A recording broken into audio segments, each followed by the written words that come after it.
welcome to the InGeneral podcast, the Jurassic Outpost podcast, episode 166. Yes. For all you Star Wars fans, my name is Caleb. I did a flyby. Order 66. There's not many Star Wars fans these days, homie. Anyway, my name's Caleb. I am joined by the often imitated, never duplicated, long-awaited Jack. How are you, sir?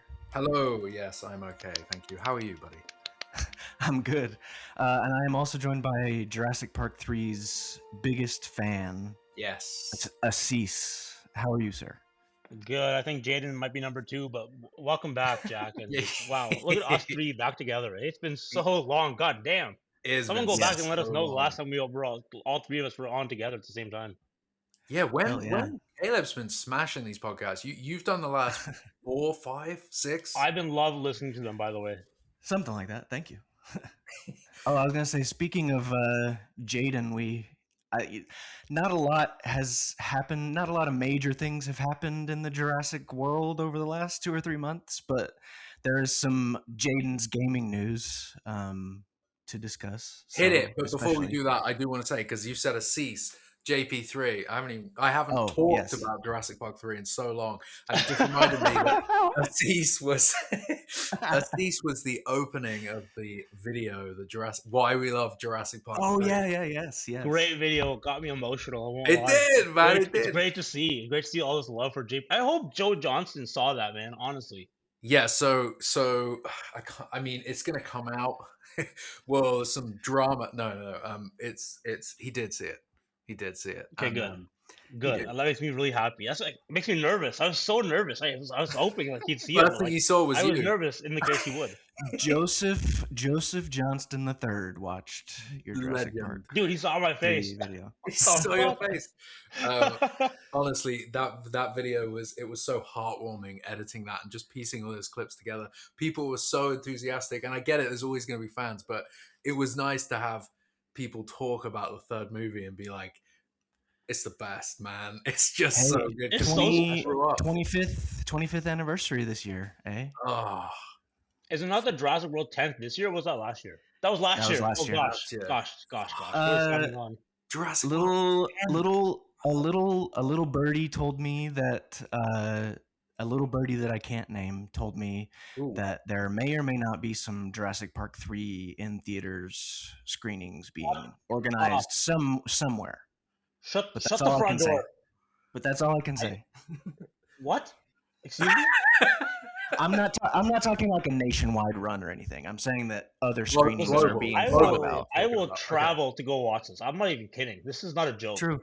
Yeah. It's definitely going to be LA. It's definitely going to be at Universal, isn't it? Is this Universal Jurassic Park City Walk family? I don't know about Universal at all, but yeah, somewhere like that. So I think it might be time for a field trip. Yeah, I would pay so much money to watch Jurassic Park 3 in the cinema. Oh, speaking of watching Jurassic in cinemas, next weekend in Ottawa here, they're playing the Jurassic Park 30th anniversary print of the film, and we're gonna go watch it. Yeah, so it's gonna be in 3D too, which is gonna be fun. Ooh, no, yeah, it's but that's the only one they were showing, the 3D part. So I was like, you know all right, what? calm down, James Cameron. I don't know anybody remember that Jurassic Park 3D poster with the weird God. Remember it was Julian, wasn't it, who made like his own rendition? I was like, why not? This just it was that easy. You know what I mean? That was like the first of many terrible posters that have come out. Oh, like the Blu-ray covers too, man. God damn, they're still haunting us. Yeah, the Stegos with the beaks and the stupid T-Rex. God dang. That's so strange. So strange. That was a stranger. I never bought those Blu-rays. Yeah, oh, no, man. Not in this household. I was trying to find images for a post the other day. I don't remember what it was, but I typed in the Lost World for something, and those that's always a good start. You know, but those very sharp Stegosauruses popped up, and I was like, ah! Yeah, they're literally like the Quetzalcoatlus could probably like learn a thing or two about sharpening its beak from the Stegos there. It's crazy. God, I have so much Jurassic energy just pent up in me. It's been so damn long since we've been so long. I know. I'm ready for something. Hell yeah. Seriously, are you serious? It's going to be in cinemas. I also would say that I don't know how many, but like Okay. I was told by people who had talked to other people who could make things happen that I can't name that screenings were being discussed. So Mate, Jesus, I think come on. someone at Universal is learning. Someone's learning some good stuff here. Yeah.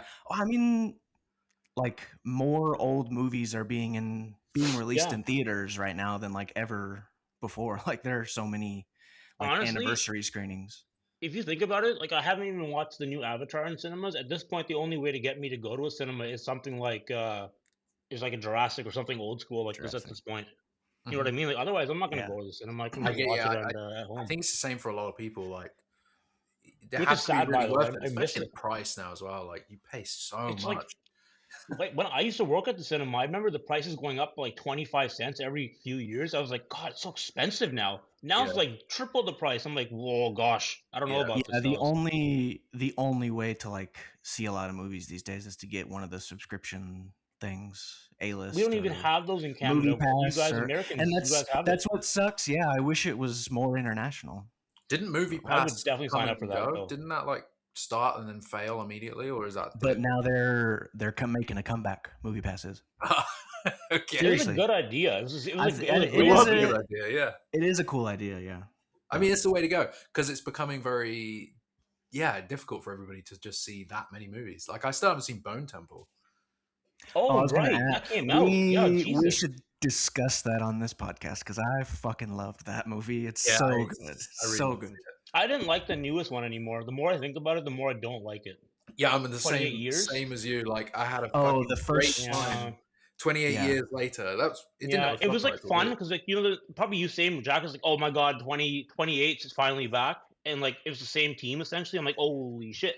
And we watched it. I was like, okay, cool, it was great. And then like the more time it like sinks and sinks. It's like the like later Jurassic World movies. It's like 100%. you know what? Yeah. 100%, man. Like, came out. Mm. I like, the trailer hyped me up. I was so ready to go back into that world, and I don't feel like the movie took me back into that world.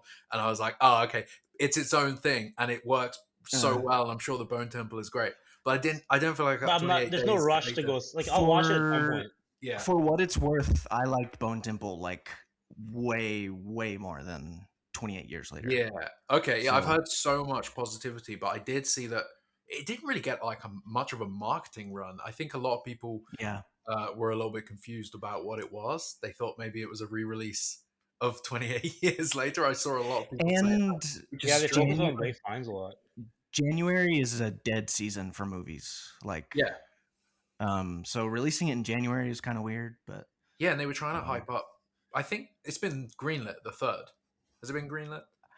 I think so. Because I it's hope meant to be a so. trilogy, and they filmed these two together. Oh, I think and then- is this the one Cillian Murphy's actually coming back for? Because there's well, I won't spoil anything, but like there's definitely a reason to continue. Okay. So Well, at just- some point we'll check it out for sure. Yeah, like a I legit, like not like a cameo shoehorn, like there's a actual reason. yeah, Did Alex Garland write this movie? yeah. He wrote all three, I believe. Yeah, that's right. Okay, well then I'll watch. I know Danny Boyle didn't direct though, right? He didn't direct. It was Nina DaCosta who did the Candyman. Nia DaCosta. She did the. Oh, right. I'm trying Yeah. to think what else she's done. She did Shit. this Candyman sequel. Candyman. I was gonna say the done B some other movie. stuff. Yeah, Candyman. Candyman. Yeah, I mean, yeah, like same as USC. So I'm not in a rush to see Bone Temple. I do want to see it, but when I looked at the price, I was like, nah, I can wait. But Yeah. apparently the third, I don't know. I feel like it's gone the same way as many franchises now, where they were like, you have to see the next one. The next one's a second act, and I'm like, guys, just make fucking standalone. Make one movie. Because the first one, it was great, but it feels like two movies stitched together, and then obviously the end, like there's no sort of solve to anything because it's like you have to watch the next one. And I'm like, man, I'm trying to. Okay, I don't mean to. Franchise. I don't mean to keep shilling for this movie, but like, He's it been is, great. like thinking about it, it is pretty standalone actually. Like Bone Temple could be or the first one. Bone Temple. Okay, So but there's Like, no Cillian Murphy. don't ask me that. Oh, I can shit. comes up at the end, I bet. Shoot. I can neither confirm nor deny. Okay. All right. Anyway, is there anything else you guys wanted to say about 28 years later? 28 years. No, not really. Cool posters, I guess. Yeah. Joe Johnson's cool to look at. It's. Is there more zombies in it? Are we talking like? Because I remember there was an interview with. Oh, there's certainly. She said her only notes about the script were more zombies. There's certainly like zombie violence that is pure zombie violence. Yeah. Okay. The only thing I'll say is go back and watch the first movie in the worst quality you can find it. There's the worst quality. Yeah, there's even it was shot on like those Sony skateboard cameras, right? And there's even a version you can get. I think I sent it to you, Caleb. That's 4:3, so it's like the full frame. Oh yeah. Movie, right? It's like the digital equivalent of Open Matte, where it's like it's just because the camera only filmed in 4:3, they cropped it for the movie. You can watch the full 4:3 print of 28 Days, and just watch it. Like, I don't know if we'll ever get a movie like that again. It's so unique and I have constraints. You know what I mean? Yeah, I have vivid memories of watching 28 Days Later in 2020, which was a decision. So. Yeah. Wow. There's some stuff going on. There was some stuff happening. I think what adds to it is just like it's grotty London, it's grotty United Kingdom. It's like the worst. Define grotty for us. Yeah. I was about to say like grimy or something. Yeah, like British grot. It's like okay, I like it. It's dirty and slimy, and you don't want to be there because it's disgusting to be there. That's kind of what the vibe I get from that movie. It's so European. Like I loved it. Yeah, I love it. It's so like you can tell it's like this is like a different movie. It's cool. Yeah, I don't know, and for us North Americans at least. Yeah, totally. And I think as well, like because the whole third act of the movie, I mean, it turns into the soldiers being the bad people, right? The army group that have come together trying to whatever with the women. And you're like, you forget for a second that it's a zombie movie, and then they like it's got enough zombie leading up to that. Then you have this really intense stuff at the house, and then the zombies kind of come back, and you're like, oh yeah, fuck yeah. Oh, it's just like Fallen Kingdom, guys. Just like Fallen Kingdom, they have a cool stuff, and then they have the house. Just like Fallen Kingdom. I'm excited for y'all to see the movie because it's just bonkers. I'm excited. I'm excited. But I think if people out there want something that's like a good follow-up, well, not even a follow-up, it's totally unrelated, but the same kind of British grot, watch, I can't even remember the name of it now. Hold on. British werewolf movie. It's gonna be like fucking Dog Soldiers. Watch Dog Soldiers. That movie. Dog Soldiers. Who's in it? It's made in similar era. But it's about werewolves, but it's great. It's made in a similar era as 28 Days Later? 28 Days Later, the first one. Yeah, it was 2002, which was the same year, I think, that it came out. It's about werewolves, but it's fucking tight movie. It's so good. I think the title of this podcast is going to be something to do with 28 Days Later or 28 something. 28 werewolves. I don't know. Yeah. It looks very 2002 for sure. I just looked at it a little bit. Who directed it? He's done quite a few things. What's his name? Neil Marshall. Yeah, he did. Oh, I know who that is. Yeah. He did The Descent as well. Another British rot movie. The Descent. Okay. The Descent Hellboy. That's a great movie. Is that the one where they go in the caves? Yeah. Yeah, that movie's same director as Dog The Soldiers. second one's An innocent bachelorette trip turns into a nightmare when they explore one caves. of the chicks was like sleeping with the chicks, like the main chick's like husband or something. It's I dark. don't remember. It's like good movie. There's two versions of The Descent, like the same movie, and then the end credits, just like the final scene. I think it's the UK version.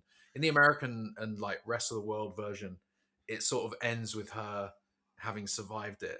But in the British version, at the end, it cuts and she's back in the cave, and it was all a hallucination that she got out. Oh, you're like, fuck. Oh, I like that. Wow, I didn't know that. That's heavy. Yeah. Yeah, heavy. Like considering whatever makes me forget the second movie exists. I'm good for it. Yeah, for sure. Another to add, because now we're here with British Grot podcast. Eden Lake. That's a. Oh, I've heard of that. I've heard of that one. It's a horrible movie. I think it's Fassbender. Is Fassbender in that? Eden Lake. I've seen this. This is a Jurassic Park and Jurassic World podcast. In case you're listening and forgot, Kelly Riley is also in it, and Jack. The cast is pretty good. Yeah, it's Jack O'Connell. It's a really, really great movie, but it's fucking horrible. Oh, Jack O'Connell's in it. Nice. Yeah, it's a good cast. It's just horrible, is what it is. Like it's horrible, like Jurassic World: Fallen Kingdom and Jurassic Park: The Lost World. Okay, at least you're spreading the hate around. Different kind of horrible, I would say. I know we have a checklist of things to get to, but I got to ask because do it, because it's been so long since we've spoken. Assis, Caleb, how many months have we past Rebirth? Rebirth was July. Yeah, we're 7 months past. 7 months. 7 months past Rebirth. What are we thinking? Still like it. You like it, yeah? I watch it a lot, man. I watch a lot. It's a good time. It's a good time. Okay, it's a very Jurassic Park 3 movie for like. It's not. There's definitely a lot of issues. Like the one biggest one I still have with it. It's like I'll never forgive this. There's no raptors in it, man. It's been raptors. Yeah. Otherwise, it's fine. A little bit rushed. I'll say this. Yeah, I mean, I have my small gripes with it, but like, I love the music a lot. I think it gave us some really good Jurassic music. So Alexandre Desplat. Desplat. What do you think, Jack? I fucking hate it, but I have. Oh no! It's been a lot. I have not watched it since the first. Like when I saw it release, and then a few times after that, I've not seen it. I don't think you'll like it more, buddy. And no, I don't think. I'm out. Like it was the one for me. I mean, we talked about it on the actual Rebirth pod, right? Where I definitely was in the minority of people that had a problem with the movie. Yeah, and I'm glad. I'm glad that the Jurassic fans got something that they love, and that it maybe for some is better than the World era. But the more I've come away from it, the worse it's got in my head. The more I hate it, and I'm just like, what's your biggest problem with it, buddy? Just. I don't even know if I could. That's a good question. But yeah, that is a good question. I don't even know if I could pinpoint what the biggest problem. I just didn't like it. It just is not what I wanted. I thought the lore was dumb. None of it really made sense. And learning that one of the early scripts it was originally Biosyn. You're like, yeah, that's why none of the lore makes sense with this island, because it was meant to be the Biosyn of the Jurassic World era. So, I didn't actually know that. Interesting. Yeah, it's like one of the scripts or something. Yeah, so we met with Matthew Clark and James Klein, art department, production department on Rebirth. We learned some incredible things about the movie, and the passion behind the movie is one thing you can't deny. Like, we had such a fucking great time chatting with those guys and talking about Rebirth and learning about Rebirth. There's so much passion went into it, which is why I think it's like a hard one to swallow for me, because I came away and I did not like the movie. And I know I'm not in the minority in general. Like, I think the main issue then would be that I feel like the franchise has now just become every other franchise. It doesn't feel like the original Park movies. So as much as it might be better than the World, like the 3 World movies or something, I think I'm just out, because it's not telling the story that I wanted it to tell. And I don't think we captured the feeling of the first 2. And I also feel like they're never going to. It's impossible now. So that's kind of where. Has it always been impossible since the maybe first one? Yeah, exactly. Maybe it has. Maybe because we're no longer in that time. Movies have changed so much as well. And I think the time where everybody said they're never going to be able to do it in the movies, but if they did like a HBO series, I don't even think that's possible to capture that same feeling. I feel like the story has moved on from the continuation I wanted post JP3. You have to go back almost at this point. We have to go back in time. Yeah. No more sequels. Prequels. You gotta do prequels, or the only way it can work, but mid-equals or whatever. I think because I guess like a lot of Jurassic fans are unique with it. Like where JP3 came out when we were between 8 and 12, 13, we were young, and it was so impressionable on us, and we adored this franchise since we saw the first and second, now the third, and then everybody, like, the franchise was always going in one direction, right? JP4 was always going to be the sort of like they've gone to the mainland and they're going to take what's happened in the books to make that story. And we know they were going to do that because the JP3 scripts were like that, and then they pivoted JP3. They always talked about JP4 would be this. There's so many interviews with like cast and crew where they're like the story's basically about like DX, virus, mainland, raptors in Costa Rica and all this. And that's where the franchise was going. And then World came along because it had been so many years, completely changed what the story was, and it closed the door on that chapter being able to happen, because with World you had a completely new park, so any outbreak in the mainland is going to be from that new park. It's not going to be the original trilogies. The mystery and suspense is almost gone in a way. Yeah, exactly. Like, especially if you'd read the novels as well, you knew that there could always be incidents on the mainland, and that could come with disease or something. Yeah, I don't know. The lore doesn't really allow it anymore. Yeah, it can't. And I wanted that Everyone story can just make a dinosaur. It never got told. Anywhere. World movies are their own thing. It's its own franchise. It feels like it's very different, and that's great. And again, I'm so pleased that people love it. That's great. Like, for me, it is sort of a separate entity now.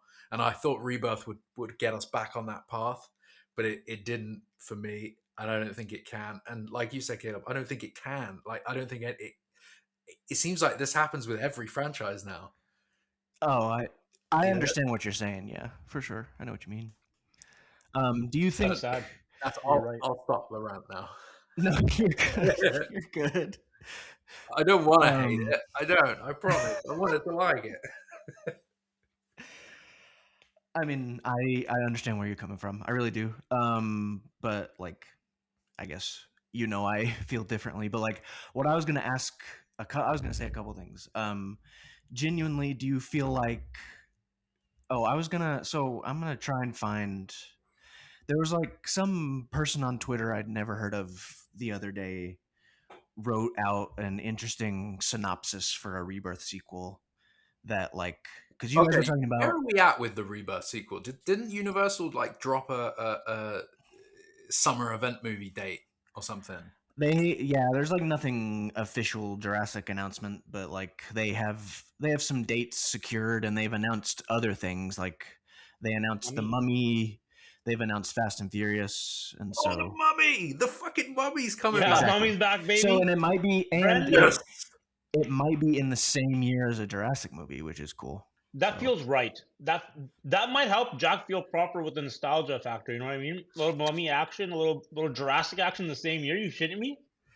The thing is, as well, as you said, it feels right. They've tried to reboot the Mummy twice, 3 times. It's just, they can't do it. So and all the whole like our generation. Everyone wants one thing. God damn it!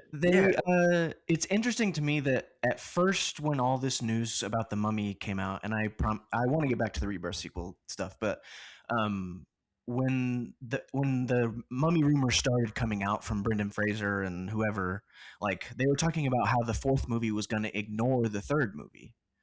Yeah. And now in the news, it seems like they're gonna include it. I hope they do. I like the 3rd movie. I like the 3rd movie. It's different. I like that they tried. But like, fun is cool. The 3rd movie is weird. Like it's enjoyable. Like the action is really fun. Sick. But like Rachel in the the recast. That's my big problem with it. I guess is like they recast her, but like. Yeah, for sure. They were just gung-ho with it, and they were like, well, you don't want to do it? Fuck you. But, like, the Mummy rumors at first were like, it's going to ignore the 3rd movie, and now it's like, no, this is the Mummy 4, and it's like, okay, that's cool. But... Yeah, and I think that, if they, because it's Universal, if they're able to capture the original feeling of the first 3, then maybe there's a hope for Jurassic. I definitely... There's something special happening here, boys, behind the scenes, I reckon. Yeah, and I like that. It was kind of like audience pressure that made this happen in a way. Like Brendan Fraser started talking about it, but for like the best part of 10 years, fans have been saying they should make a Mummy 4. Stop trying to reboot it. They should 100%. 100%. Bring everyone back. Yeah. Yeah. I think that Gareth, when given a script that's not and enough time. When there's less of a rush and he has more creative input and there's more time, like I think he can do special Jurassic stuff, I think. So like that's the main part of the rumor right now is like he's coming back. Yeah, I did see that he was coming back, and it would make sense, I guess. So I found that synopsis. Yes, please.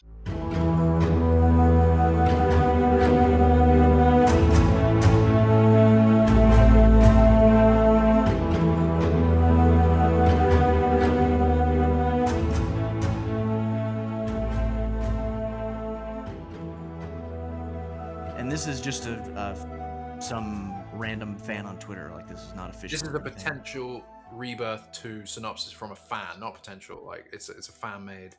This is from hang on, my Mac is being dumb. This is from their name on Twitter is the Gareth Analyst.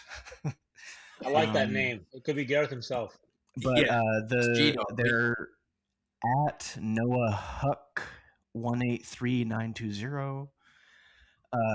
Anyway, so y'all were talking about the mystery and intrigue idea. So, and it made me think of this. So, the synopsis goes: after escaping a forbidden dinosaur research island, survivors reach the coast expecting rescue, only to find themselves trapped within South America's exclusion zone. With no plan guaranteed to work, they are forced to split their last chance, one group venturing inland for help, the other racing to restore a dead communications network, as prehistoric predators and a powerful biotech corporation close in on the genetic discovery they carry. I like that. I kind of like that. A little bit less bodies we can get. That's kind of cool. That's kind of cool. It picks up immediately after Rebirth. It's not like there's a 4-year gap or whatever. So Jock's like, no. No. You know what? The movie won't be that because it's fucking good. It's a good idea. That's cool. That's an escape from LA. Actually, that feels like escape from LA. Yeah, I am. Yeah. I'm a big fan of that. That could work really well, and I think that could allow them to tell a very closed-in, tight-knit story that doesn't need to have, like, you almost don't need the first Rebirth. The story that could be, it's a standalone, and having Rebirth fine, but like it could work on its own. I like that if they do it right. If they do that at all, I don't know what they're thinking for Rebirth. I think my favorite part of that I hope is included in a sequel is that Parkergenics wants what they have and comes after them. Yeah, because that kind of goes back to like some of the original video games and Biosyn and time to do Biosyn properly this time, hopefully. The last time we talked about Rebirth sequels, we were like, there's nothing they could do. There literally is nothing left except because the dinosaurs are all either in tiny parts of the earth or they're stuck on this island that no one's ever going to go back to. But ending up going to an exclusion zone, which you said it was like South America was the idea? Somewhere in South America, yeah. Yeah, so potentially like rainforests and jungles and going back to like, And it's because they talk about the zone in Rebirth that it is illegal to go to. So yeah. Yeah, I kind of like that. I kind of like that. I think that would that could work really, really well. Yeah, for sure. So, and I was talking with Stephen Ray Morris about a bunch of like weird sequel ideas, like Jonathan Bailey's character going back to the island for because he live in a treehouse. Yeah, we were literally having that discussion about like Swiss Family Robinson. He's just a guy surviving out there or something like that. But yeah, we talked about a bunch of sequel ideas. Pretty safe island, to be fair. Everybody survived. Speaking of sequels, we'll have a sequel to this podcast in the future because I have to bounce, unfortunately, because there's some technical difficulties. But yeah, we'll come back and we'll have some chit chats about Jurassic and stuff. Yeah, we'll talk about chit chat with you. We'll talk about it. Go watch Eden Lake. I will if you haven't already. I have seen it already, boys. Cheers. Good talking with you, boys. Peace.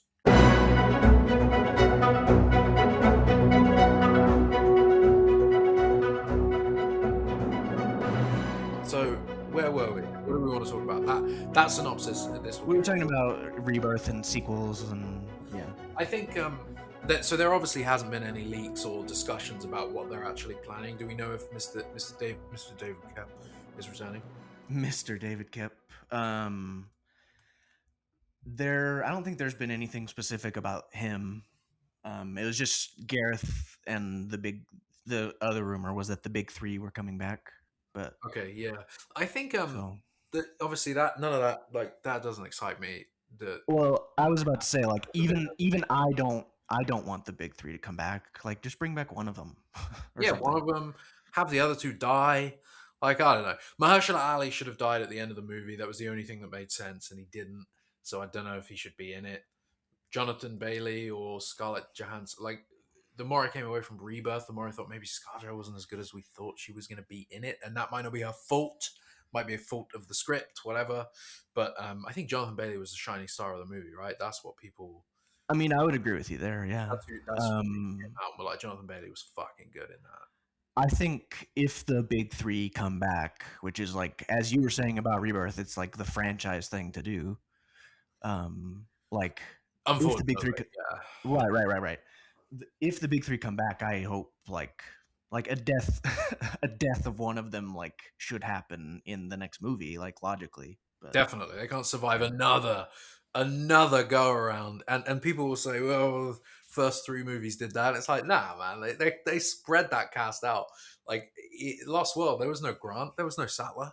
You know, there was no. Well, yeah, I was about to say like it makes a lot of sense to bring Malcolm back and like one dude who has knowledge of dinosaurs can help people.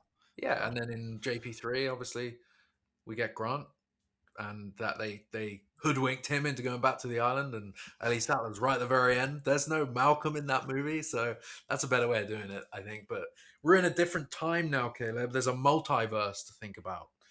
There's spin-offs and sequels and prequels to think about. And the Mahershala Ali biopic about his character. What was his character's name?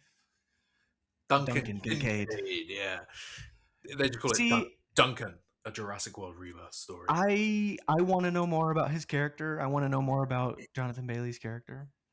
It'll be interesting to see if they develop their characters, through the script. Like if they end up in a restricted zone in the jungle and they have to get through it to try, like there's enough in there to build character, and there's enough so hopefully we get some of that, because that could work, and we get to see a lot more dinosaurs just surviving in a jungle again. Yeah, exactly. Which is what a lot of fans kind of want. Yeah, I mean, I really like the idea of no gap, like picking up immediately after Rebirth too. But yeah, that's a lot of fun actually. That could work. That could play really well into, because I think some of the issue is like with the world movies is they are like 4 years apart each one. I know they were made 3 or 4 years apart. 2015, 2018. Don't they pick up as if 3 years have passed already? Fallen Kingdom does. Dominion is 4. I think they 4 years. Yeah, fixed it in post or whatever. But yeah, well, yeah, it would be interesting to have a movie pick up directly, like on that very sailboat, that little boat they're on. What kind of is like? It's just a little motorboat, like little motorboat. Yeah. Yeah. Okay. Yeah. Oh, yeah. That'll be fun. And maybe there's just like a couple of people missing, and it's never talked about. You don't know why they're missing. They're just not on the boat anymore. Oh yeah, that'd be scary. Yeah. I mean, I don't know. I think if they ended up taking the samples from the island and just immediately like take it straight to some big company or something, I feel like, I don't know, it would be a very, like you were saying, the similarities to the video games and stuff in the books and stuff, it'd be very Jurassic for the like big tech corporation to go after them because they have something they want. Like, yeah, definitely. So. Yeah, and that idea, whoever was it, Noah? Somebody Noah that wrote that? Noah Huck, or it's a cool idea. The Gareth analyst on Twitter. Gareth analyst. Yeah, it's a cool idea, man. Hopefully the movie. I'm sure we'll hear something soon. What was the date that they put down? 2028. That's kind of the feel. Like, there's nothing concrete or like official. No, but yeah, the tentpole Was it Yeah, July? it's 2028. No, I think there's June. Like they have dates in June and July. Okay, yeah. The Mummy is May. When is Fast and Furious? Fast and Furious. Is this the long-awaited Fast and Furious sequel? Oh, so Fast and Furious is in March of 2028. So Is that the for one? all you spring breakers out there. Yeah. So. Is that when spring break? Yeah, I guess. Yeah, spring. Yeah. Spring break. Yeah, spring break and spring. Idiot. Let me see. Let me see what dates Universal has in 2028. Okay, yeah, it'd be interesting to see. Oh, did you see that dinosaur movie that you saw that has a August 4th? Yeah, have you seen what people are saying about it? No, what are they saying? I just saw it come up on Twitter, People like are like, Flowervale Street or whatever, Flowerville. yeah, Flowerville Street. Yeah, like I get the feeling that like it was fun and funny and like scary and violent dinosaur adventure when I saw it. But like I feel like I don't know, just the things people are saying about it now. I feel like it must like really rip in the screeners because people were like, "This is awesome," and like it has. They were just saying it has a lot of energy and action, and like it was Have as people seen it again? Then is there like been a wave of responses? I guess people. I saw some people talking about it. Oh wow, So okay, I think yeah. I think maybe it was like at a film festival or something. Maybe so Flowervale Street.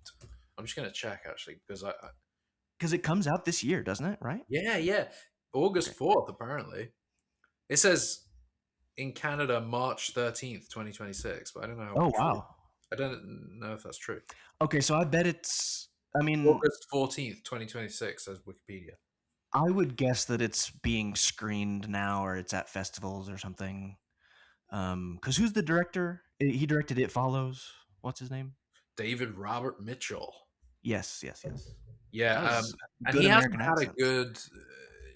He hasn't had a good track record. I mean, like I've enjoyed his movies, but It Follows was stellar. But it was like, not I guess not niche horror, but it was like horror. I Under the watched, Silver or Lake. I It's great. stumbled upon It Follows the other day, and it scared the shit out of me. Is it the first time you've seen it? No, I just hadn't seen it in a while, Oh, okay, and yeah, like yeah. I was flipping channels, and there it was, and it was the one of the hallway scenes, Yeah, like, yeah. and I was like, oh shit. Dude, it's a great movie. It like you feel like you're being watched when you watch it. It's one of those Ugh. like there's something. It's brilliant It horror. just I love that movie. comes out of the dark, like, whew, Yeah, like it's but crazy. that's why he was always fucking top of my list to do a Jurassic sequel Hmm. because when you watch It Follows, you're like, that's scary, that's terrifying. Replace whatever you call those things that are following him with dinosaurs in Yeah, like a jungle or abandoned location, and that's yeah. immediately a terrifying way of doing it, where they're just like they're either creeping and they're gonna get you, No, or I'm excited for Flowervale Street. What was I about to say? did you see his other one, Under the Silver Lake? No, but it's on my watch list. I think probably. Yeah, I need So. to watch that properly. Fell asleep to it, not because it was bad, just because I can't stay awake. That's that had a really similar release schedule to Flowervale Street. Am I saying it? Hmm. Flowervale, where it like didn't get released for like 2-3 years or something, and everybody thought it was because it was shit, but came out and it was brilliant. I just think he's such a unique filmmaker, and the movies are very complicated. I don't even know if they're complicated. They're just not like Under the Silver Lake. Just is a very difficult one to grasp, I think, and maybe I thought maybe it would be the same for Flowervale Street, but you said it was pretty pretty. What was the word? Like not normal, but for him, quite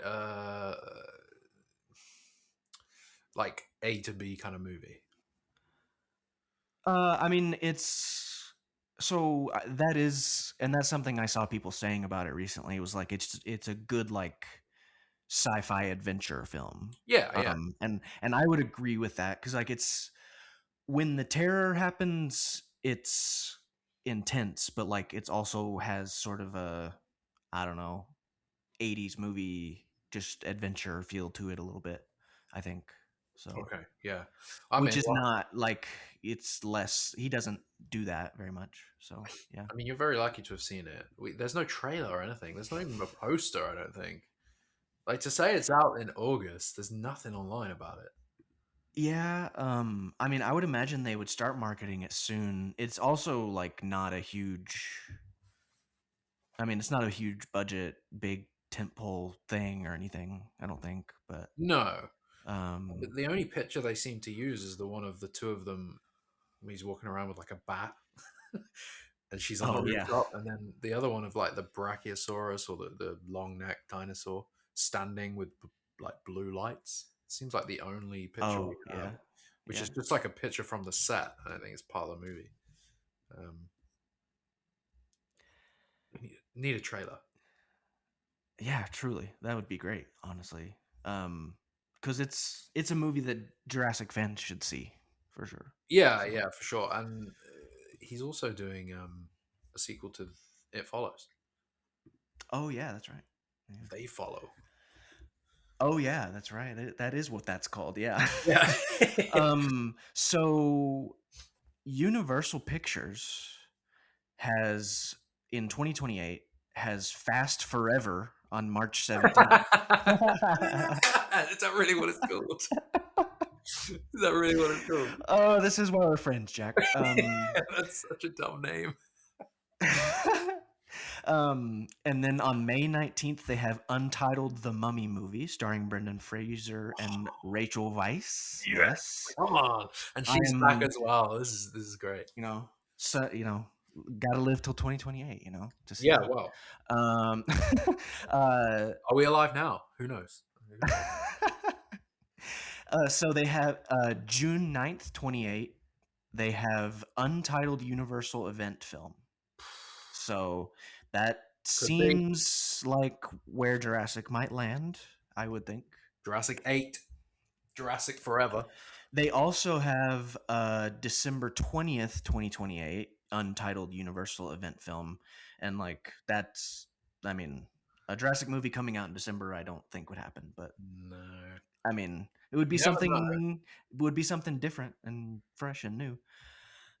They also have June 22nd, 2028 for an Illumination event film, which is their animation company. Oh, that's Despicable Me, all that. Minions, that's it. So they could easily probably, if they wanted Jurassic to be June 22nd or something, and then switch the Illumination one to June 9th or something, since they have both of them. But okay, isn't there an Illumination movie coming out soon?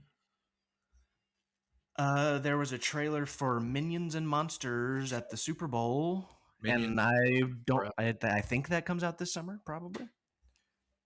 You know what comes out next summer? What's that? Shrek 5. Oh gosh. Yeah. Yeah, I'm just looking at the website now and seeing. I'm not super interested in the world of Shrek, but that's just me. I've seen them all and they're funny, but like, yeah.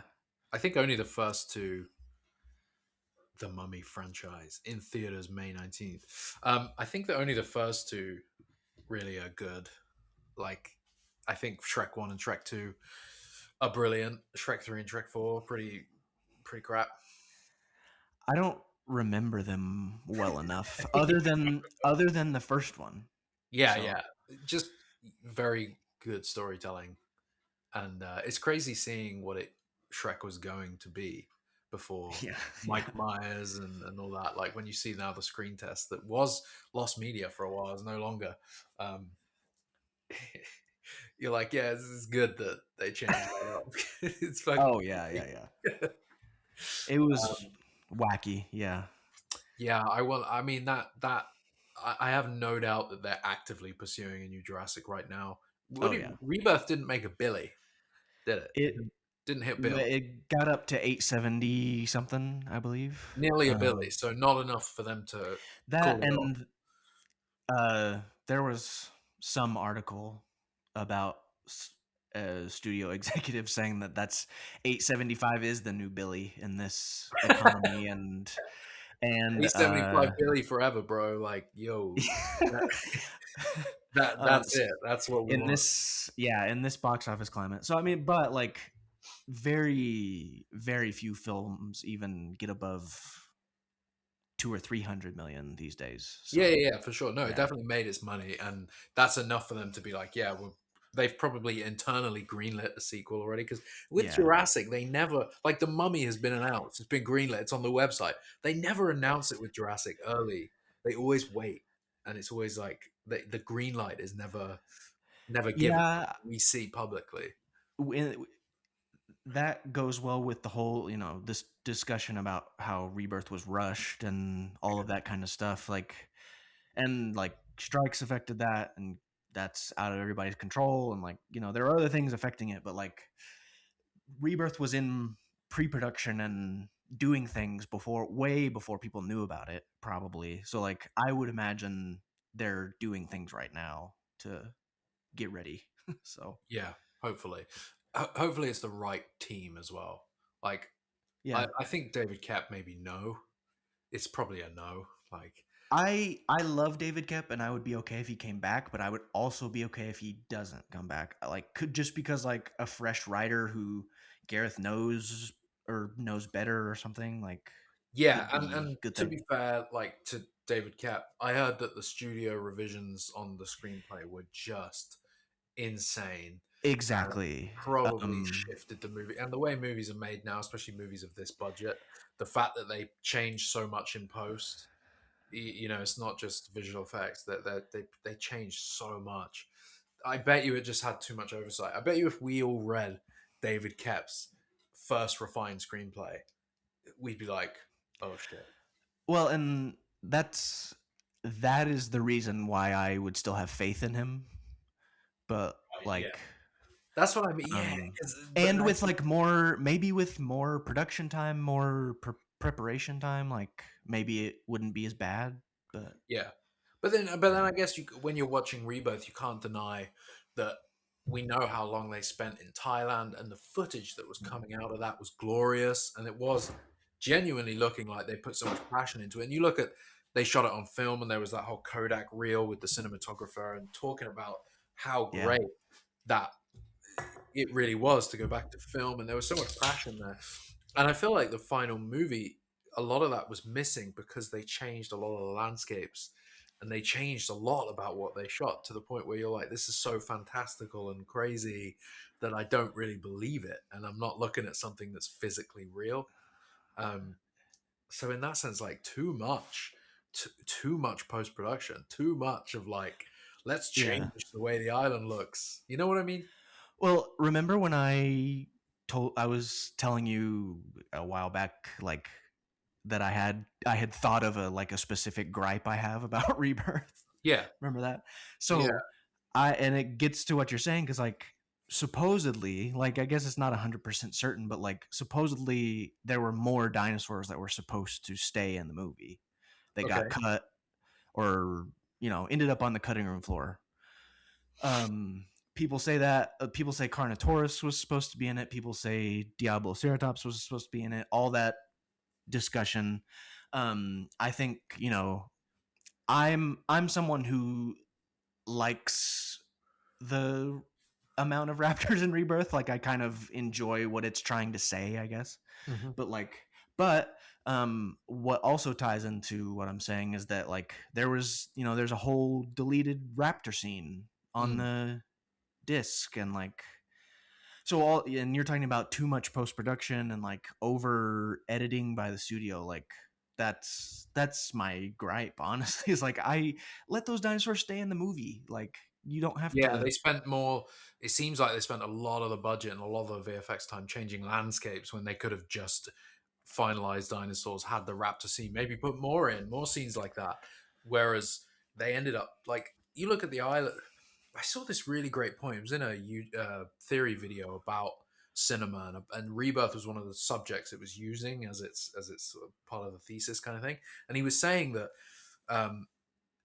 the great thing about the first three movies is that when you're watching them, they're just, the locations are just like, that's a forest, a field, places you yourself can physically go, and you know what it's to be. You know what it's like to go stand in a forest. You know what it's like to go stand in a field. And we're suddenly seeing dinosaurs in those environments that are very physically real, and the dinosaurs are like this crazy addition to them. But it feels tangible. It feels real, and it's our world. And then you watch Rebirth, and we know where they filmed. We know how incredible those locations are. But instead of just leaving that be and leaving that be like realistic enough, they've changed it to make it like Skull Island and to make it some crazy place that just doesn't exist. And I think that's a lot of the visual disconnect that people have with it, if you know, or maybe just that I have with it. Like No, I get you. It doesn't. I don't believe it as much because it's not real. Whereas with Jurassic, I guess like you're like, it's Hawaii. I can go there and imagine dinosaurs like there. Yeah, I like there are like changed shots that I really like, but I do think that they probably did not have to do so much.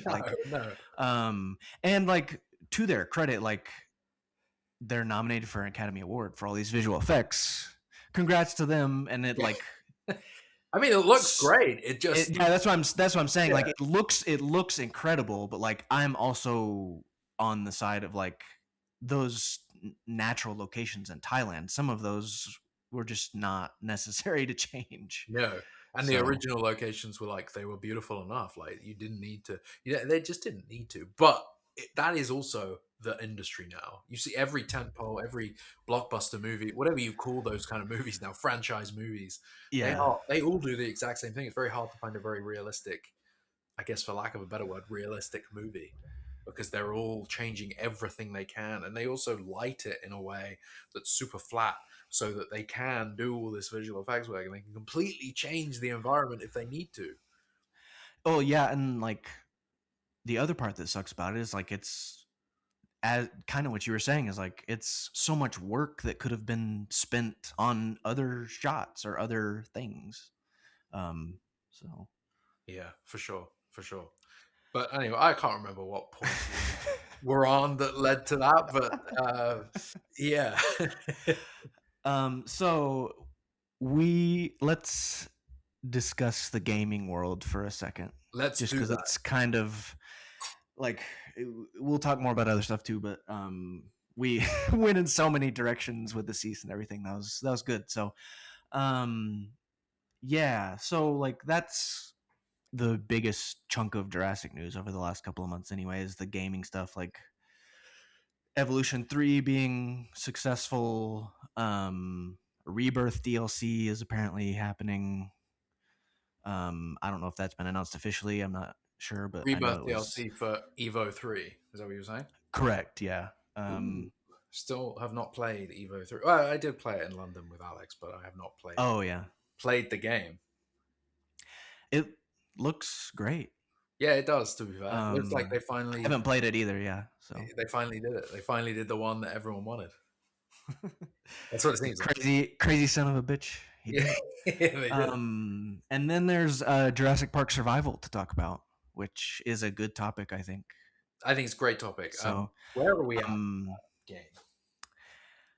So I mean, there's been lots of social media and other marketing for it and behind the scenes stuff and concept art that's been released, just sort of marketing stuff, but like there hasn't been any like official quote unquote news about it, like a release date or anything like that.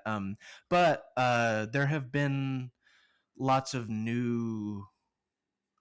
I'm not a gamer, so I apologize, but like there have been some new like in-game images, I believe, that were released, but I could be wrong about that. It could be concept art, but it gave me the impression that that there was progress. So okay, but no release date, and they haven't really marketed it in a while. Yeah, they haven't posted. They haven't.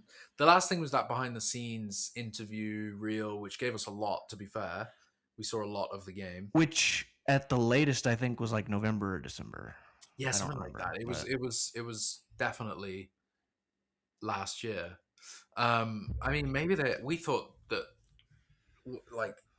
for a while they would advertise it with Rebirth or something and try and ride the hype train. Doesn't seem like it. I don't know where that game is at. Yeah. But all I can hope is that the reason they're taking this much time is because they're in the same way that GTA 6 has taken a long time. Yeah, true. Because we're in that generation of gaming where things could be massive and could be so detailed and perfect that maybe they're just like, let's not rush it. There's no need to rush. We could take years to make this game. I hope it's that. You're saying that GTA 6 is giving a license to all other game studios to just take as long as you want. As long as they want. Dude, the wait for GTA 6 has been mad. But apparently truly that is legit coming this November. No, this November? No. Yes. Is it this November? Is it 2027? You're asking the wrong guy. GTA 6. It's been so long waiting for this movie. November 19th, 2026. So apparently that's like well on track. And that is definitely happening now because they've already delayed it twice. That's the second delay. Yeah, okay. I knew they delayed it, so okay. Yeah, so hopefully, but yeah, survival, man. I got very excited when I watched the trailer teaser thing. The behind the scenes that excited me. Oh, for sure. I mean, I've felt, I'm not even a gamer, and I've felt since the beginning, like since that first announcement trailer, just with how well the music was edited and like all the shots that looked so good that they put that effort into for the trailer. Like, I don't know, excites me and gives me hope in the face of like, people are starting to say this game's going to get canceled again. So, and I don't want that. yeah, definitely. I mean, I hope. I don't think it will. No, I'm not really on that. For a while there, I really did think, yeah, like we've not heard anything since the pitch trailer. So the announcement trailer thing. But that behind the scenes reel, like they're very serious about it. I don't think those Universal execs would have gone on camera if they thought they're going to pull it. You know what I mean? Like they're very confident, and I think maybe they're just giving Saber as long as they need to really pull it together. Maybe they want it to be a certain type of game that lasts for a long time, maybe, or something, you know, not just some sort of like cash grab. Yeah, which is kind of the message of Jurassic Park, right? Yeah, right. So. Yeah, exactly. Yeah. Slap the Jurassic Park logo on it. Just give us tore up Jurassic. Slapped it on a plastic lunchbox and sell it. Yeah. Yeah, I mean, I agree with you about like those videos were like, and with the cast and everything, like it looks really great. So yeah, maybe Mia, or is Mia the character name? I think it's the character name, isn't it? Maya Joshi is the character's name. Maya Joshi, yeah, that's right. And what's her name? I'm getting it. Oh, it's right on the tip of my tongue and it's gone. I know. Is it it's Pile Mystery. Yeah, that's it. Yeah, Pile it was. Okay, yeah, no, that whole like behind the scenes where she's recording, what do you call it, motion capture and stuff. Just like yeah. She recorded motion capture for the teaser as well, which is interesting. It's not just for the game. They mocapped the teaser, which isn't the game. I thought it was pretty cool. Oh yeah. So we'll see. I mean, I hope they make another like post soon. I think I don't really know. I guess gaming studios all do things differently, but I wonder what the next sort of trailer is supposed to be. Is it going to be gameplay? Is it going to be? Yeah, it's interesting. Like I don't think it's going to get canceled. Like it looks too good. It can't get canceled. But no, I think. Oh, what was I going to say? GTA 6. Like I don't know. People are being more. I don't know. Gaming studios are doing like different things, and that's what I was gonna say. So the Jurassic Park Survival account took not the Jurassic Park Survival account, sorry, the Saber account apparently took Jurassic Park Survival out of their social media bios as like a game they were working on. And people noticed this. People noticed this. Hang on. The story's not finished, I promise. Okay, okay, because that changes. But here's the thing. I get, like, I don't know what the chain of command was, but like apparently Saber noticed that people were talking about it and they put it back in their bio. Right. Okay.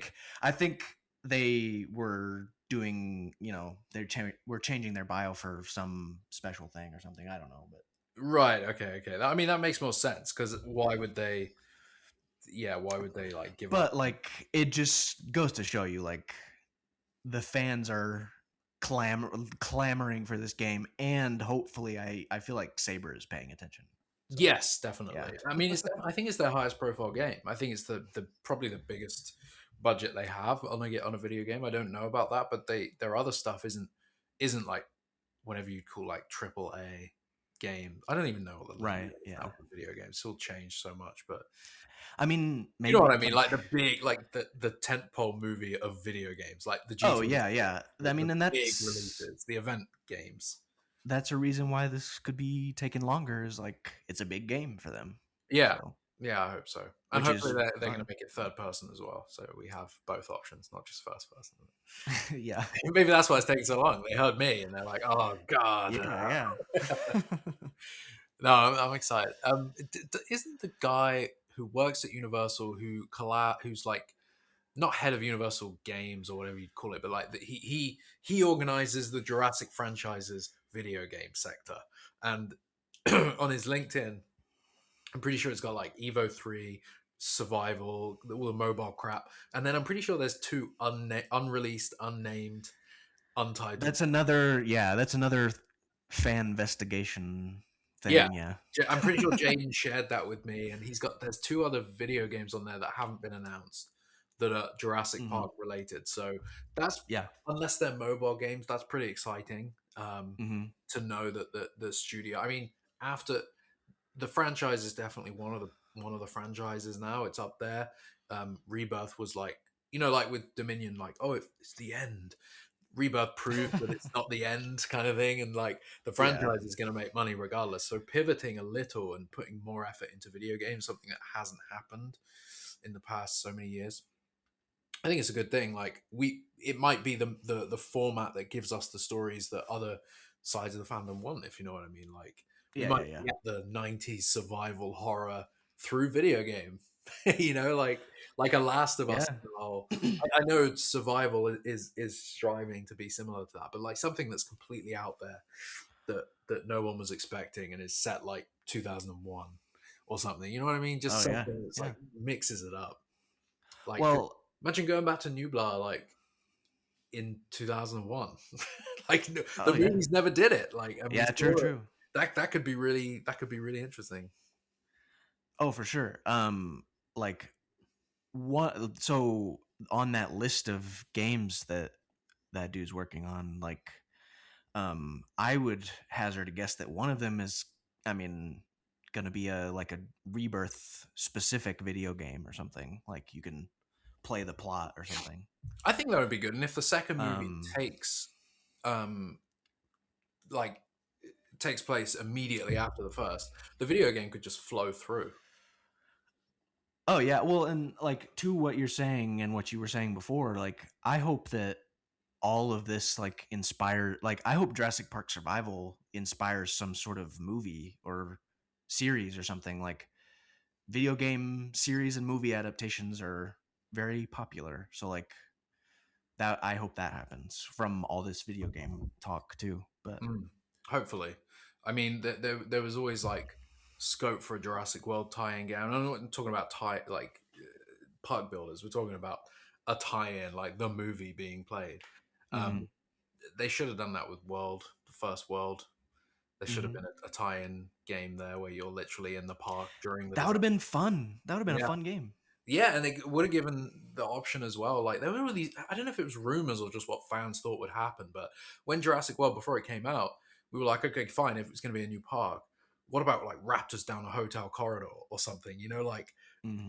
And we never got that, but the video game could have been the avenue that explored what it was like on the ground for people more than the movie did. And just you play some random, either a park attendee or, during that's what and you have to find yourself the other side of the island or something.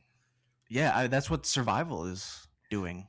In a lot of ways. For the first movie, of course, yeah. Jurassic World should have done that. They had perfect scope for it. There should have been a Fallen Kingdom game. Imagine like a Fallen Kingdom game that just starts during the auction, and then you follow somebody that get caught up in that auction. You play as the character that wasn't in the movie but was there, and then I don't know, follows. I don't know. It could be fun. There's so much scope for it. They never did anything with video games except park builders. Man, the Lego video games, but yeah. True. Yeah, Lego games too. But those are like, that's not. I mean, Lego games are what they are, but it's like, it's not a. Well, I don't even know what the terms are. AAA first person type game, you know. Yeah, for sure. No, for sure. Is there any other franchise video game news? I mean, that's about it on video games, I think. So, other things we wanted to mention and discuss for as long as we feel like, but Jurassic Park the Ride is closed for refurb in Orlando. In Orlando, are they changing it to World? The word is that they are not. It's just, but I mean, certainly possible. I don't know. No one knows for sure, I guess. But I wouldn't be surprised if they did that. But like, maybe they're just really taking the time to refurb Jurassic Park the Ride. Because I mean, I love the ride. There are some things that need some love in there. So, yeah. But yeah, I'm pretty sure last time I read, someone said that the Jeep. Did the Jeep ever fall there? Is that Orlando? When you go around the ride and the Jurassic Park Jeep falls down the wall? It used to, and then they took it out, and then like it maybe came back. I'm actually not sure if it's there or not at the moment, but I know they've taken it out before. Okay. So I wonder, man. I mean, the whole aesthetic of that place has completely changed since they added that roller coaster. Whether you like it or not, like that it's changed there. So I wonder if they are going to update everything to kind of fit that world. It'd be, yeah, it'll be interesting because like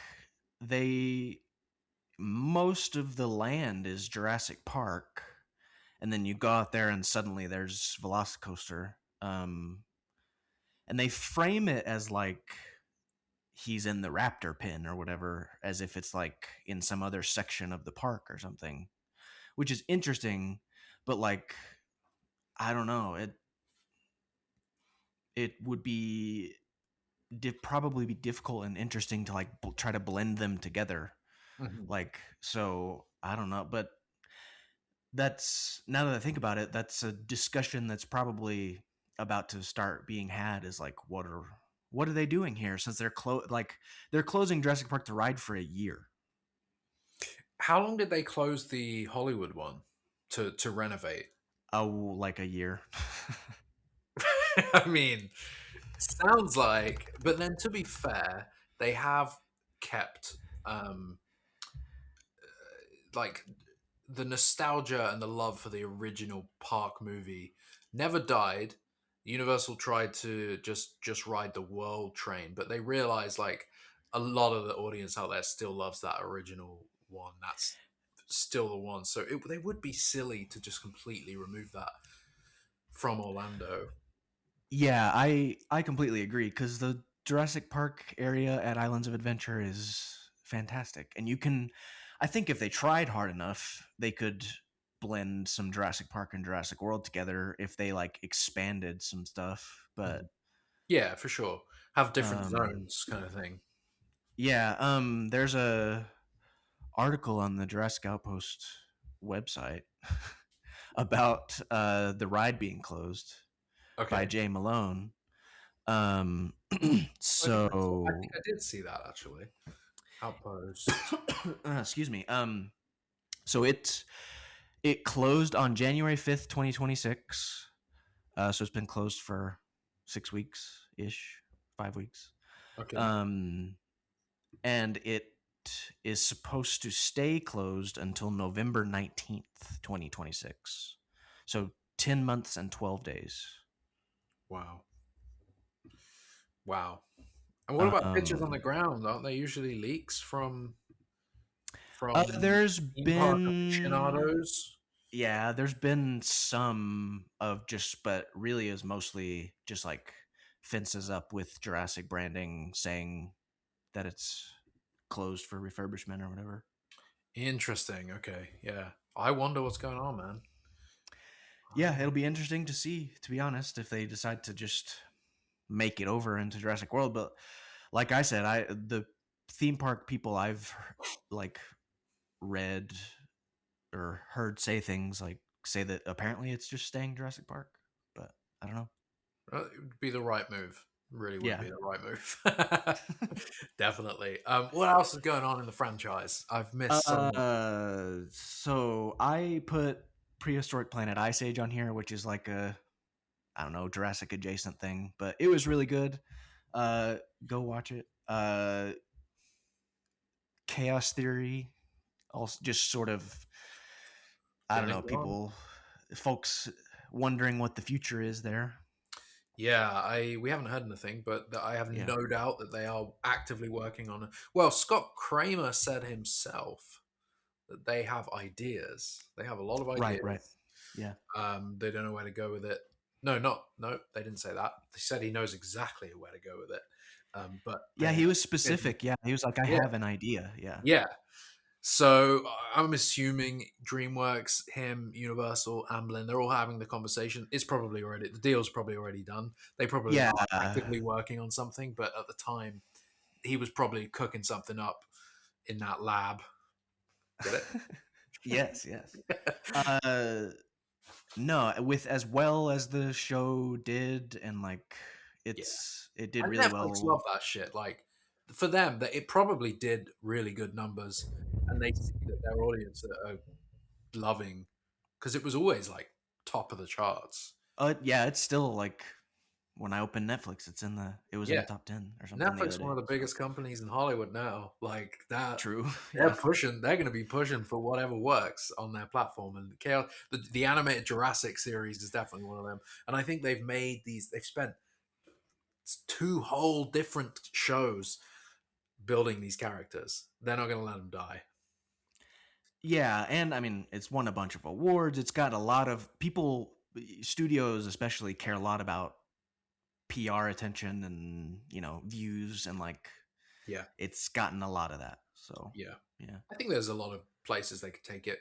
Rebirth isn't that far past Dominion's timeline, and in the last series, the characters, so it'd only be like 4 or 5 years older. Oh yeah. Really, well, it'd be the same cast. Like they wouldn't have to recast any of them, and yeah, they could do it, man. And I think following Darius is probably the cool. I think all of them together, it's not going to happen. I think they have to shrink that cast now. And oh yeah, it's the same conversation we were having about the Rebirth sequel. Like you don't have to bring all of them back at all. So yeah, and I think there's a lot of fucking spoiler alert if you haven't seen Cast Theory season 4 yet, but like Ben is like limping around. Yeah, so like give the guy a break. Yeah, for sure. I think that's the thing. Like those characters are great, but a lot of them are like clearly just like don't want to be involved with dinosaurs anymore. And it's totally valid. Like Yasmina, I can't ever see getting involved. She would distance herself. I don't know where we left it. Where like Kenji, I think Darius is the one that makes sense. And maybe who are you? Who are you trying to think of? Well, you know what? Maybe Ben. To be fair, like they set him up right with the Rebirth tie, with the heart medicine thing. Yeah, heart. They say heart doctor, heart medicine. Yeah, they kind of allude to what we know about Rebirth, sort of loose plot with why the world needs this and stuff. So I think that's kind of interesting. It's an interesting tie.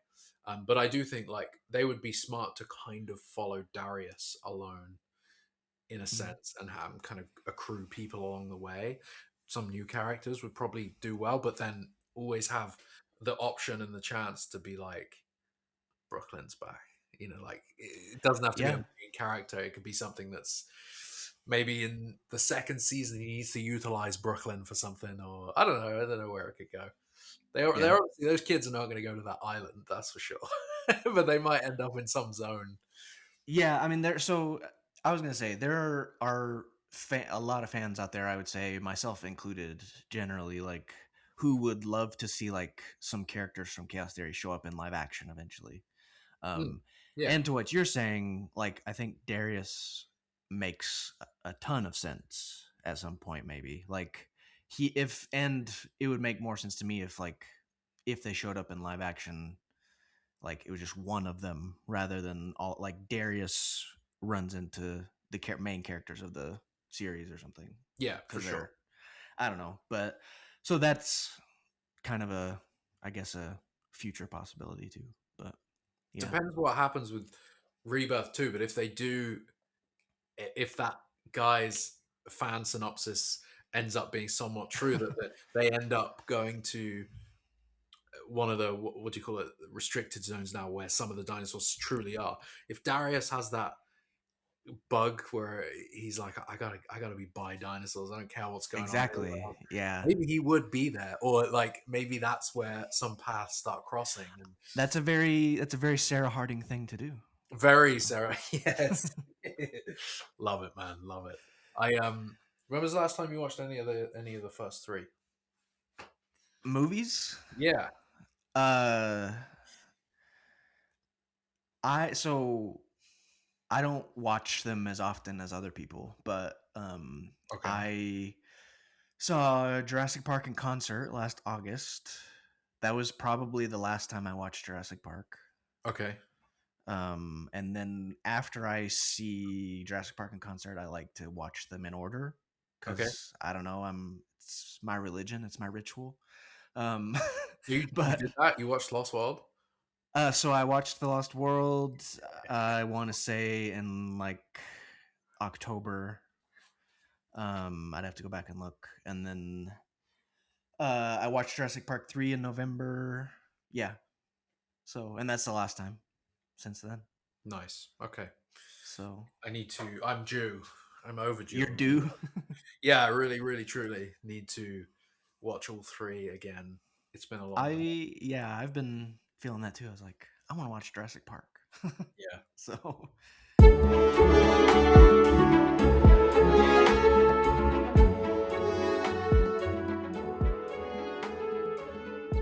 it's hard to find time to watch movies now, man. I can't remember the last movie I watched.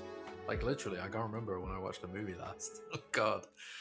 It's just... Well, you need to see The Bone Temple, and Send Help is another good one to go see. Oh yeah. I gotta pull that. Send Help. I definitely have seen the trailer for that. Yeah. Oh yeah, the one with what's her name? It's Rachel Sam Raimi movie. Yeah. Mean Girls. And it is very Sam Raimi. Drag Me to Hell, man. What a movie. And I thought of Evil Dead while watching Send Help. So okay, cool. Yeah. Cool. Sam Raimi, right? Original Spider-Man. Yes. That's the last movie I watched. It came on UK Netflix, and I fell asleep towards the end, but we watched the original, the OG, well, the 2002. It's 2002. The first one, 2002. Yeah, 2002 Spider-Man. Which there is also an open map print of that going around. There's a 35mm print that somebody got, and it looks incredible. The movie looks so much better that way. Like, it's a great looking movie anyway, so colorful, very comic book. But the 35mm print, like, if you can get your hands on that, that's pretty, very pretty movie. Spider-Man 2 is like the best superhero movie ever made. You reckon? Yeah. Sam Raimi, also Sam Raimi. Yeah. He did the first three, right? And then they were going to do 4, and like, is Spider-Man 2 the one with the octopus? Yeah, Dr. Octopus. Yeah, and that movie, like, and now I understand why, because it's Sam Raimi. But like, that movie scared the shit out of me as a kid, because Dr. Octopus is so scary. I need to watch that. I need to watch 3. I know 3 wasn't quite as good. It's still good, but not quite as good. It always seems to happen. They burn out by the 3rd. Yeah. And they were going to do a 4. It's it's a Jurassic thing. It's a Spider-Man thing. Sam Raimi could be a good pick for a Jurassic. Oh man. And there's stuff in Send Help that's like in the jungle and that kind of thing. So yeah, I need to watch that one. Aren't they like work colleagues, and she thinks she got fired, or she's going to get fired, or like this was the business? I mean, she has a, I don't want to spoil it, but like she has a legit reason to be upset at him, and then they are like, the crash then land, right? then their plane crashes. So. Yeah, okay, man, what a fun little concept. I gotta watch that one. Yeah, it's I told other people this who were like asking me about it, like it's the other thing about it is like it's not what you think. Like the story doesn't go where you think it's gonna go. Okay, So yeah, I need to I kind of, yeah, like I said, I have not watched many movies, but what has come out recently? We've had Google is shit, man. 2025 movies. oh, I'm trying to find 2020, 2026. Well, I mean, not much has come out yet in 2026, but No, that's what I'm thinking. Like end of last. What did I miss? I saw the part 2 of Mission Impossible. That I was still haven't seen that. So well. Good thing you didn't save it for the cinema. It wasn't as good as part 1. I'll say that. oh, interesting. Okay. It was fun. Like, but yeah. That's another one where I think they realized as well, like they've gone way too far. Like, is it because there wasn't a scene referencing the Lost World trailers in the second 100%. That's what made that part 1 so good. I never saw most of the ones I'm seeing here. Oh, did you see the Wolfman? I did not, but a friend told me I should. Yeah, it got really bad reviews, but I loved I love Wolfman. Like, I loved the Joe Johnston one, and that had loads of bad reviews too. So, oh, I love the Joe Johnston version. Yeah, man. Yeah. He took over from the guy who directed 1 Hour Photo. He's only directed a handful of movies. Mark Romanek. He was going to direct The Wolfman. He did all his pre-production and then he bailed. And Joe Johnston stepped in and still delivered a fun movie, but you can tell that he stepped in. I mean, that movie is super gory. Like the Wolfman just tears some people to shreds. Yeah. So it's a cool transformation as well. Like, I feel like that was Shelley Johnson, JP3 cinematographer. It actually looks fucking class. Like, that is a great looking movie. And the music is gothic and great. Like, Who it's did really the good. score on that Wolfman? Danny Elfman. Oh, okay, there you go. Which makes sense, yeah. Danny Elfman, weird man. Weapons. 10 out of 10. Agreed. Yeah. Loved Weapons. Yeah. That came out last year. Something that I judge a movie by is how do you stick the landing? Like, how do you end this? And Weapons, the ending of Weapons is just incredible. So. Dude, it like kicks up high notch, and then you get this like crazy, that's funny scene where they're like, the kids are chasing her. Yeah, exactly. So brutal, and like they basically rip her apart on the lawn like compies. Yeah, it's like compies. Yeah, they just rip her apart, and then it's very fucking crazy movie. I that was one where I came out completely satisfied, and like the trailers had hyped it up so much. I was so excited for it, and I came away like, loved it. No complaints. Would watch it again for sure. When I saw that in a IMAX theater, everyone in there was just losing their minds at the ending. We were all just like, "Holy shit!" Yeah, it was crazy. It was fucking. It reminded me a little bit.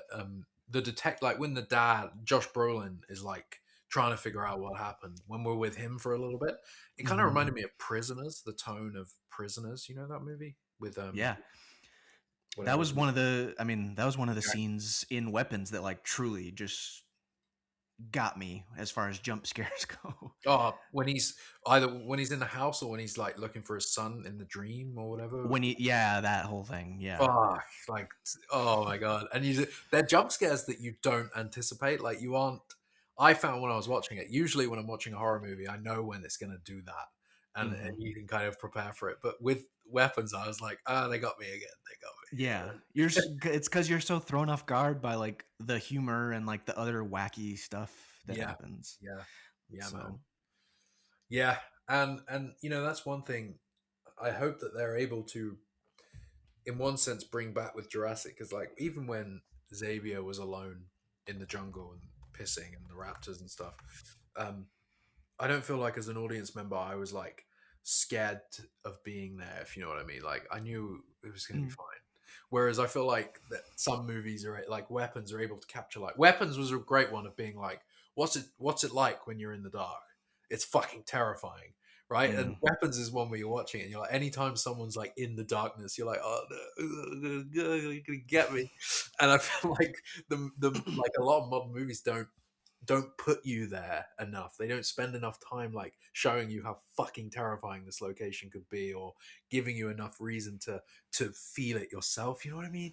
Like I would like that to return, where if a character has stood in a jungle at night, I want to kind of be as scared as they would actually be in the jungle at night. It's like when you take a walk in the forest at night by yourself. If you end up walking in the forest for a little bit by it's like sometimes I walk my dog up in the forest by us, and because it's late and sunset's like 5 o'clock, right? It gets dark very quickly after that. Sometimes we've walked for a while. I'm coming back and I'm like, it's getting pretty dark and I'm getting pretty spooked. Like, yes, 100%. there's nothing there, but I'm like, oh, this is kind of scary.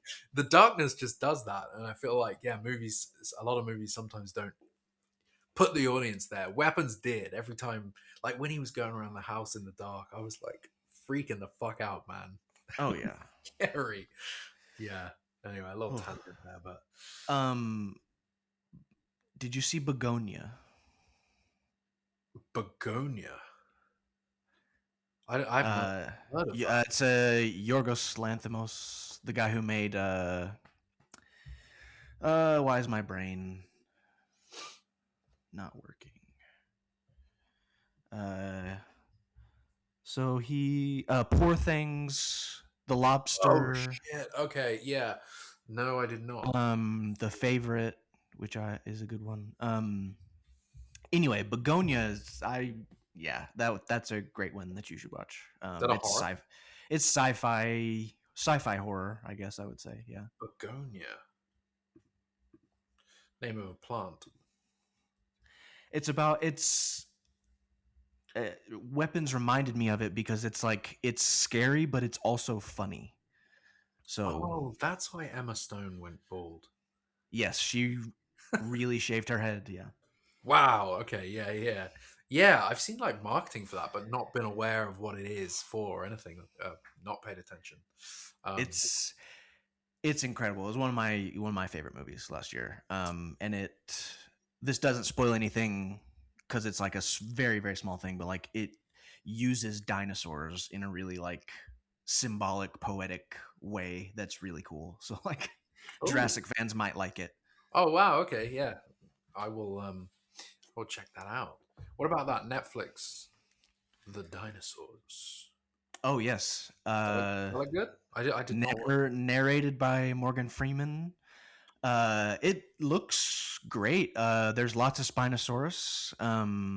Yeah, I saw the thumbnail was the Spinosaurus in the water. And the beginning of the trailer is like a Spinosaurus just keeping its jaws still, and then a shark, a big like great white or some type of shark, swims into its jaws and they snap. So yeah. Huh? Well, the Spinosaurus fans were happy. Yeah, fair enough. Yeah, I mean, it's Amblin Entertainment, isn't it? It's Spielberg's company, like behind that one. Oh yeah, that's right. Yeah. Yeah. I mean, not hugely interested in dinosaur like media outside of Jurassic, but yeah, it looks great.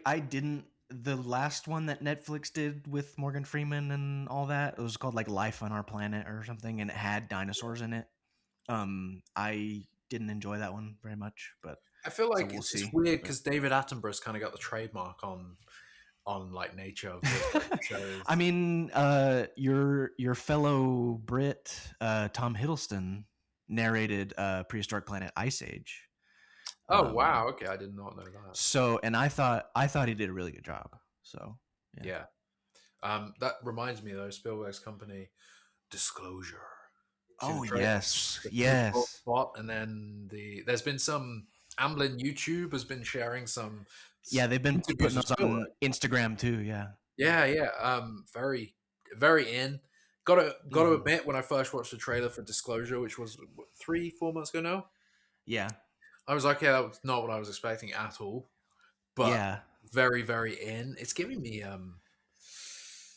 Minority Report vibes in a way. Yes, dude, I'm so excited that Janusz Kaminski is Janusz shot it. I forget how to say his first name. I always I just say Kaminski. Kaminski, yes, exactly. Yeah, him and Spielberg. That's a very unique look, and it's become more unique the more they've worked together as well. It's very it's like insane highlights, like blown out of proportion. Yeah. It's such a style. Movie looks great, and I'm quite into UFO lore, and I love what we now know about UFOs and aliens and other civilizations and stuff. I think it's very interesting. It feels like we are gonna get some very exciting stuff from the movie, and it's not going down the typical like aliens are here and they're gonna get us. Like it's very right. It's very, it seems very modern in what it's gonna tell. I don't know what it's gonna tell, but it's very cool. The line that's really interesting in the trailer is 7 billion people, right? Because the Earth already has more than 8 billion people. So I think that's just an oversight. You think it's a classic David Kep? A classic little oversight? I don't know. I think it might be more that they're in the movie they're trying to suggest that aliens have been here all along, and there's like a billion of them living on Earth, posing as humans. I read that. I saw a lot of people talking about that, and I was like, that because that's such a big number to get wrong, right? World population. That's true. World population, 8.3 billion people, and in the trailer, he's like, "This is 7 billion people's deserve to know this." Maybe maybe a billion people of the world population have just told them to fuck off. We don't want your disclosure. Yeah, maybe they're accounting for the people that don't believe and don't care. Yeah, maybe. No, it's interesting, man. I think it's cool seeing Spielberg talk about a movie he's directing again. Like just the little 1-2 minute reels they've been putting up. It's been fun to watch. Oh yeah.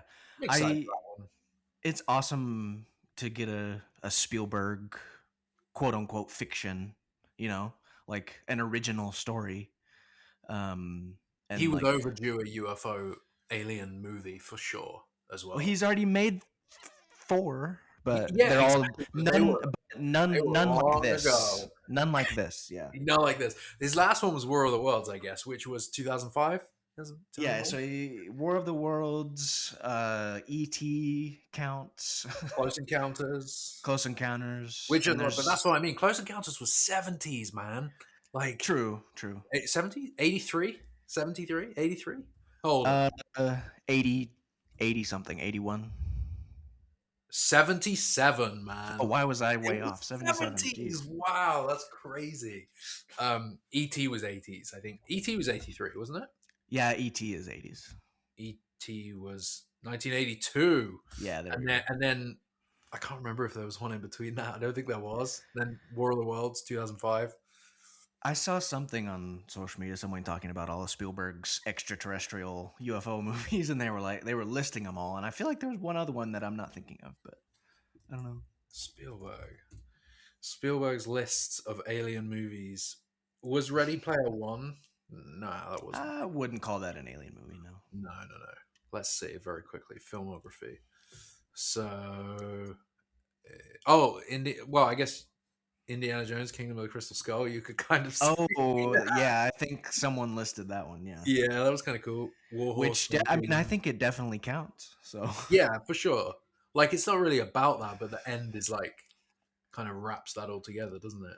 AI. That's not really alien. Wraps it all together with a great John Williams cue. Beautiful. At the end of that movie. I don't mind King of the Crystal Skull. I enjoyed the movie at the time. I remember liking it in the cinema. It's definitely not the first 3. Yeah. It's different. But yeah, I had fun. But it was. I love aliens and alien stories, so I get like George Lucas has been wanting to do that for a long time with Indiana Jones, and he finally got it. Oh yeah. I think that's it though. It just goes Disclosure Day after that. What's your favorite Spielberg movie that isn't Jurassic?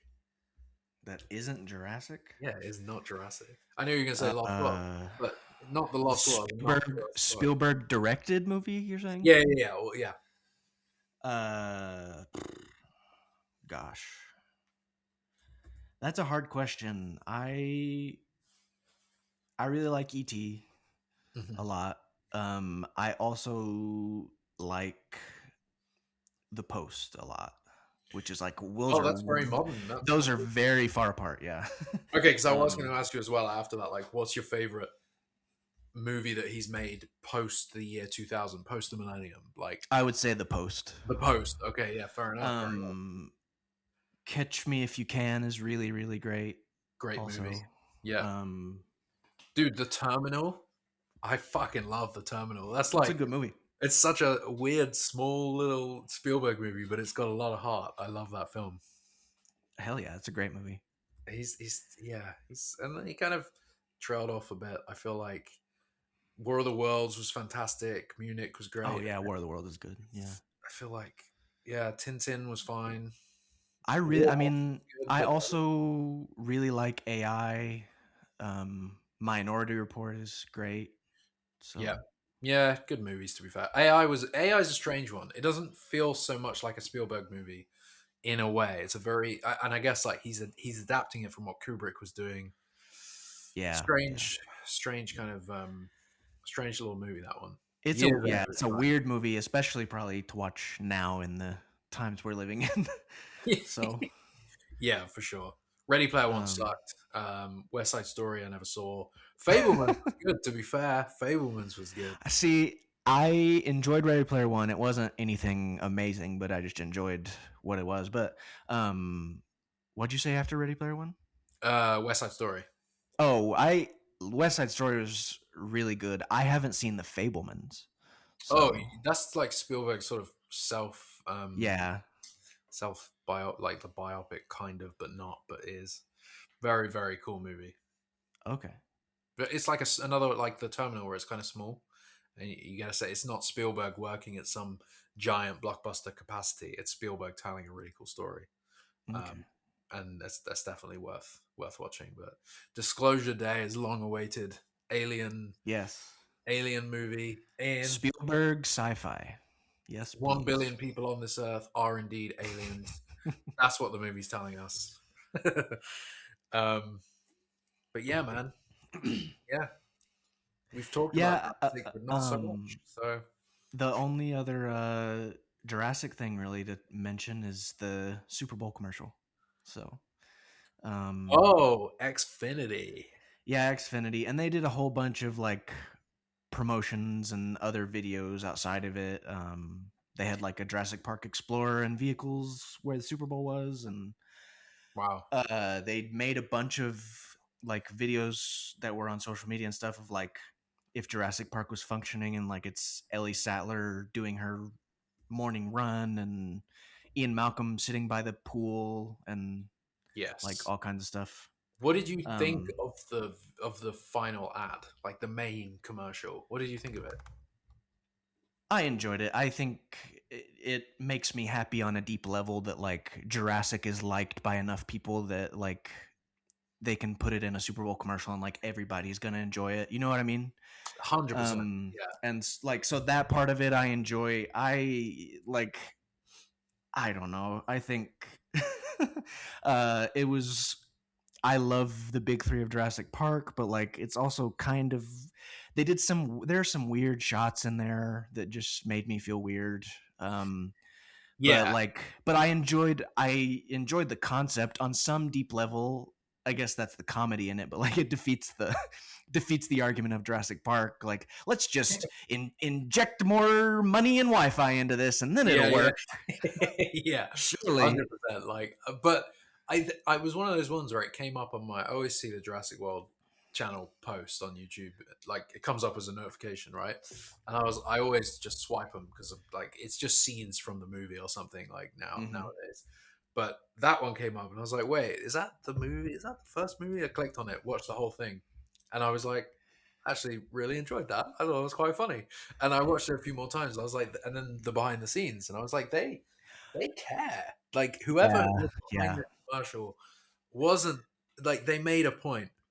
Now, when it's not just going to be CG, let's build sets. Let's get the real physical Jeeps in. And that is alone part of the reason it looks good. Like there's some shots in there where they recreate scenes from the first movie, and they do it quite well. Like it's Oh the yeah, lighting's right, the rain is right, like it's all the lighting is perfect in the Explorer yeah. shots. Yeah, like somebody really Um, went to town on that to get it right, and I love that for a fucking Xfinity commercial. Whatever, exactly. that internet in America, right? Phone and Xfinity, yeah, it's a internet company that's getting big in America. Yeah, yeah, they like and that. literally like every another thing that's funny about it is like every like multiple other shows that I watch just have Xfinity ads everywhere. It's like Wow, yeah. they're everywhere. This was a cool one, and I think like yeah, the whole point of the ad is like imagine if Jurassic Park worked, which would mean there was no movie. But it's funny what they do. They're Oh like yeah. Malcolm's still lying on a sunbed, like with his shirt down, kind of thing. Like next to Wi-Fi Malcolm, finds a way. Like yeah, that's a like good. that. It's all good, man. Like Yeah. obviously, it's not trying to be like real. It's just fun. Oh yeah. But To the what I stuff they was. recreate, the stuff in the control room and stuff, like wow, man, they built the control room set. Like they built Yeah, the wall with the big and round windows. the lighting in that shot is great. Yeah, Like it just looks great. Like, um, no, like I to what I said at the beginning about just everyone enjoying this. Like it's just a really fun commercial. Like it's a great time. yeah. Honestly, And, it's a you're great totally concept. right. How like it's so good that the first movie, especially, is so iconic now that a fucking Super Bowl commercial in 2026 movie came out in 93 can Yeah, just be about that, and it's yeah. like You don't everyone have immediately to. knows what it is. Yeah, you don't have to explain what Jurassic Park is. Yeah. No, So. and that it's so iconic, man. Yeah, and that was great. And the only thing I didn't like was the de-aging. Yeah, that's what I. Obviously, Yeah, same. that was ugly as hell. Like I thought it was AI for a minute, and then they in the behind the scenes they make Yeah. the point that it's not AI; it is just de-aging techniques. But that didn't need to be done. That was weird. It was. I think they. I don't know. Nothing against anybody that worked on it, but I think they tried a little too hard on some of the. I don't know whether it was animating or painting some of the shots or with some of the makeup they did. Like it just. I don't know. It was a little too heavy. Specifically, the shot of Grant where he's—I can't remember if they're like when they're looking at the brachio or It just I don't looked. remember when it's meant to Yeah. be, but like it's like whoa, it's not It even just looks a uncanny little valley. weird. Like, Yeah. yeah, it's off.